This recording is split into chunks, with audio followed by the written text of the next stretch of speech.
So, as a follow-up to my video about authentication of documents for use in China, today I'm going to give a step-by-step guide to getting a document issued in the United States, authenticated by the Chinese Embassy in Washington, D.C., or by one of the 4 Chinese consulates in other U.S. cities. Procedures in other countries are likely to resemble it in many ways, though there may also be some differences. It's worth noting that some of the steps I'm going to give will be skipped in some circumstances, and I'll discuss those circumstances as we go. Speaking of which, let's go! First step: notarization by a notary public. Keep in mind that this step may not be needed at all for government-issued documents. If it's a federally issued document, such as an FBI background check, you don't need notarization. Go straight to the U.S. State Department. If it's issued by a state or local government, you need to check with the relevant state government. For private and business documents, you generally do need notarization, though. Most university degrees also need to be notarized, and this usually can and should be done by the university or college registrar. Check with your university about this.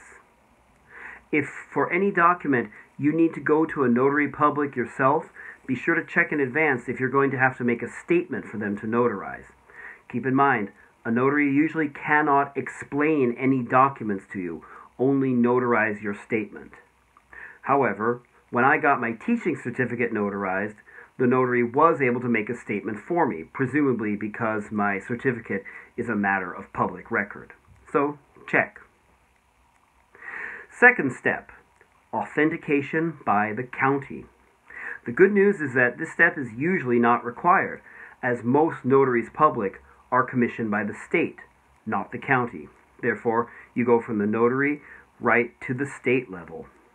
The bad news is, if you're dealing with any document issued in Alabama, Georgia, Hawaii, Kentucky, Maryland, New York, or Tennessee, states where notaries public are commissioned by counties rather than the state.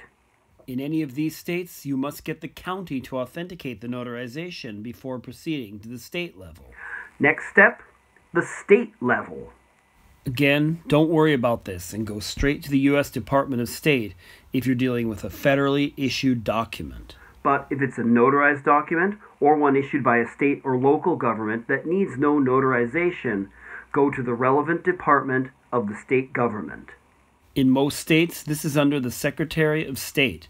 They may use the term authentication or apostille. You may be aware that China is not a signatory of the Hague Apostille Convention.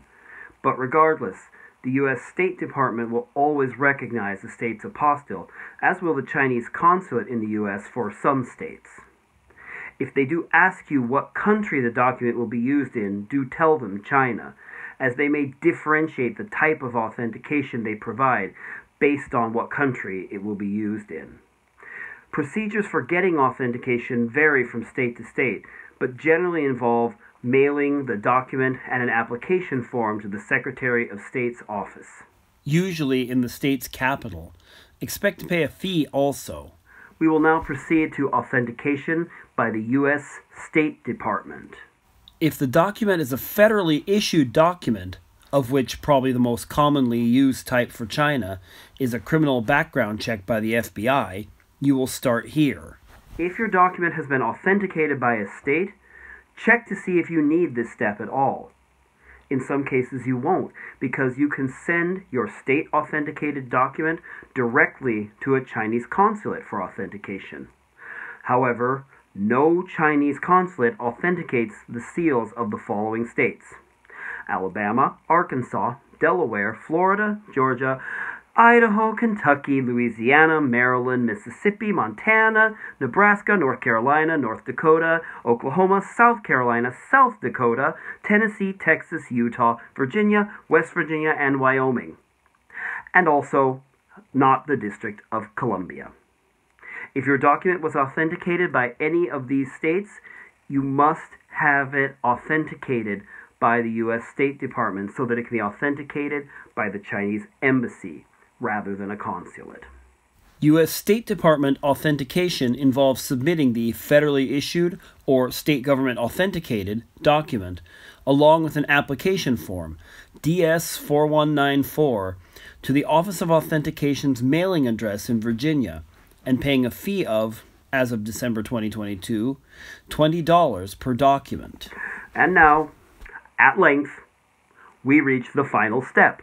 Authentication by the Chinese embassy or consulate. First is just to make sure you're sending your documents to the right mission. Documents already authenticated by the U.S. State Department are sent to the Chinese embassy in Washington, D.C., whereas the various Chinese consulates authenticate documents with the seals of various states. Documents authenticated by the states of Connecticut, Maine, Massachusetts, New Hampshire, New Jersey, New York, Ohio, Pennsylvania, Rhode Island, and Vermont can be sent to the Chinese consulate in New York. Those authenticated in Colorado, Illinois, Indiana, Iowa, Kansas, Michigan, Minnesota, Missouri, and Wisconsin go to the consulate in Chicago.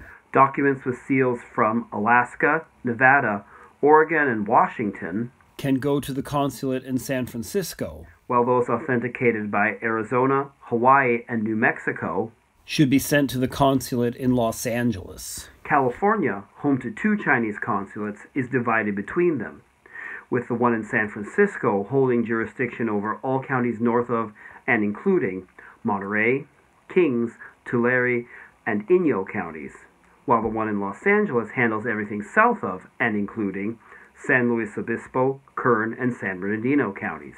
For each document, you'll need to fill out an application form available on the embassy or consulate's website.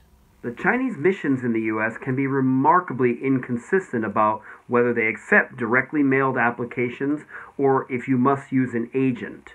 But despite conflicting information on their website, I was able to get mail-in instructions from the Chinese embassy by emailing them. Regardless of how you do it, you'll need to send them the documents along with the application and pay a fee. When they have finished the authentication, your document is finally ready for use in China. With all the steps involved, this can be a very long process. For documents that won't expire, I recommend starting the process as early as possible. Keep in mind that there are some documents, though, that do expire. For example, FBI background checks older than 6 months old are not accepted in China. So you'll need to keep that in mind before you start the process of getting one. Other than this, though, it is advisable to start quickly. As this is a long and tedious process, some people do prefer just to leave most of the work up to a visa agent. And if you're one of those people, you may want to have a look at my sponsor for this video, some visa agency I just made up. No, I don't have sponsors for my channel. It's not nearly big enough for that. But if you found this video informative, maybe you'd like to make my channel a little bit bigger by liking this video and subscribing to my channel. Thanks so much for watching. See you all later. Bye.